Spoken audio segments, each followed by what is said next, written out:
O livro da vida, testemunho de Glória Paulo. Capítulo 14. O matrimônio. Gostaria de vos falar da grande graça do sacramento do matrimônio. Quando entras na igreja, no momento do teu casamento, no momento em que dizes o sim, que te comprometes a ser fiel na saúde, na doença, na riqueza, etc. Sabem a quem prometemos? Nada mais, nada menos que a Deus Pai. Ao nosso Deus fascinam-lhe os casamentos. Ele é a única testemunha quando dizemos estas palavras. Todos nós, quando morrermos, veremos esse momento no nosso livro da vida. Sabem que nesse momento vislumbramos um dourado indescritível, um brilho intenso. Deus Pai escreve estas palavras no livro com letras douradas, belíssimas.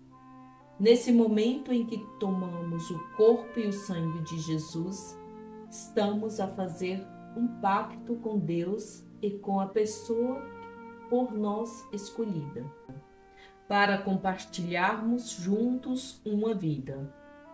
Quando pronunciamos estas palavras, estamos a pronunciá-las à Santíssima Trindade. No dia do meu casamento, vi que quando eu e o meu marido recebemos a Sagrada Eucaristia, já não éramos dois, mas sim três, nós dois e Jesus.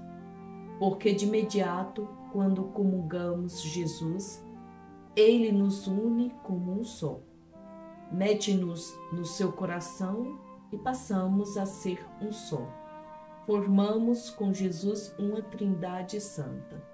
Não separa o homem o que Deus uniu. Agora eu pergunto, quem separa isso? Ninguém. Ninguém, irmãos, pode separar isso. Ninguém. Depois de consumado esse matrimônio. E se os dois chegarem virgem ao matrimônio, não imaginam as bênçãos que se derramam sobre esse matrimônio. Capítulo 15. O matrimônio dos meus pais. Eu vi como no matrimônio dos meus pais, quando meu pai colocou o anel no dedo da minha mãe e o padre os declarou marido e mulher. Nosso Senhor entregou ao meu pai um cajado, que parecia um pauzinho curvo de luz. Tratava-se de uma graça que Deus dá ao homem. É um dom de autoridade de Deus Pai, para esse homem poder guiar o pequeno rebanho que são os filhos, que nascem desse matrimônio, e também para defender o matrimônio e os filhos de tantos males que atacam as famílias. A minha mãe, Deus Pai colocou-lhe no coração algo parecido com uma bola de fogo, belíssima, que significa o amor de Deus, o Espírito Santo. Eu soube que a minha mãe era uma mulher muito pura. Deus estava feliz, regozijado. Capítulo 16.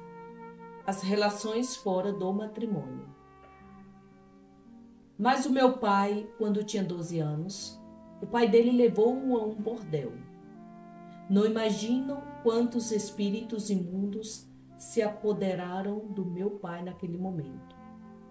Esses espíritos parecem larvas, sanguessugas. Sabem que, quando alguém tem relações fora do matrimônio, de imediato os espíritos malignos pegam-se por todos os lados na pessoa. Começam pelos seus órgãos sexuais. Apoderam-se da carne, dos hormônios, ocupam o cérebro, pegam hipófises, a pituitária e toda a parte neurótica do organismo da pessoa.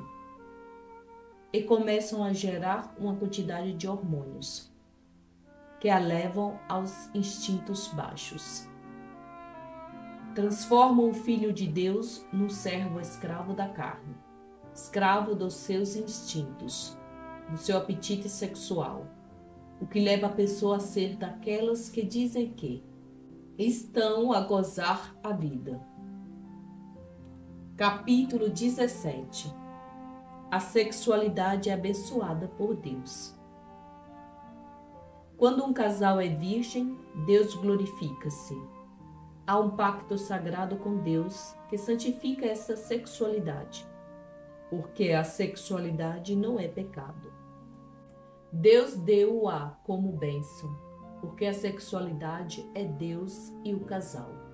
Onde houve o sacramento do matrimônio, mesmo que não tenham chegado virgens ao matrimônio, Deus está presente nessa cama sacramental, porque nessa cama onde está o sacramento do matrimônio, está o Espírito Santo. Até nas refeições desse casal está a presença do Senhor Deus, que abençoa esse alimento. Capítulo 18. Matrimônio e comunhão com Deus. Deus fica encantado com os matrimônios. Fica feliz de ir com eles para a sua nova vida. Começar juntos uma nova vida. O casal e o Senhor formam uma trindade. É pena que muitos casais não saibam, não tenham essa noção, nem pensam em Deus, casam só por tradição, não por fé. Só pensam em sair da igreja para ir festejar, comer, beber, ir em lua de mel. Porque não há nenhum mal. O mal está em deixar o Senhor fora de tudo isso. Como eu fiz, que deixei o Senhor na rua. Nem pela cabeça me passou convidar o Senhor a entrar na minha nova vida, na nossa casa. Porque Ele gosta que o convidemos a entrar e a estar conosco em tudo, em todo momento, nas alegrias e nos momentos menos bons. Quer que sintamos a sua presença. Mas, no sacramento do matrimônio, o Senhor está presente mesmo sem ser convidado. Mas que bom seria se estivéssemos conscientes dessa presença. Capítulo 19. O matrimônio restitui as graças perdidas. No matrimônio dos meus pais, o mais lindo foi que Deus restituiu ao meu pai os dons e a graça perdida, casando com a minha mãe, que era uma mulher pura de sentimentos e virgem. Sarou meu pai a sua sexualidade desordenada e suja. Mas como ele era muito macho, e os amigos começaram a meter-lhe veneno, dizendo-lhe que não deixasse que a mulher o envolvesse e o dominasse, que devia seguir a vida que tinha antes, de mulherengo, festas e etc. Ele, 15 dias depois de casado, foi parar num bordel, para demonstrar aos amigos que continuava a ser o mesmo, e não se deixava dominar pela mulher.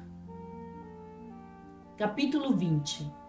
Infidelidade e perda da graça. Sabem onde terminou o cajado de autoridade e proteção que Deus lhe tinha dado? O demônio o levou, e todos aqueles espíritos malignos, aquelas coisas imundas voltaram a pegar-se-lhe. Meu pai transformou-se de pastor do seu rebanho em lobo da sua família e da sua casa. Quando alguém é infiel ao seu casamento, está a ser infiel a Deus. Está a faltar a palavra no juramento que fez a Deus e a pessoa com quem casou no dia do seu casamento. Não está a cumprir o que prometeu. Se alguém intenciona não ser fiel a seu casamento, é melhor não casar. O Senhor diz-nos: Se tu és infiel, vás condenar-te. Se não vás ser fiel, não cases. Filho, pede-me a graça de ser fiel à tua esposa, ao teu esposo e a Deus. Capítulo 21. Os males da infidelidade. Quantos males vêm para o matrimônio pela infidelidade? Aquele marido que vai a um bordel ou que é infiel com a secretária, por exemplo. E apesar das precauções do preservativo, contrai o vírus. Apesar do banho, aquele vírus não morreu. E mais tarde, quando tem relações com a esposa, aquele vírus entra na vagina da mulher e fica alojado ali, no fundo ou no útero. Mais tarde, forma uma úlcera. Ela muitas vezes nem se apercebe disso. E quando, anos mais tarde, fica muito doente e vai ao médico, lhe é diagnosticado cancro. Sim, cancro. Então, quem diz que o adultério não mata?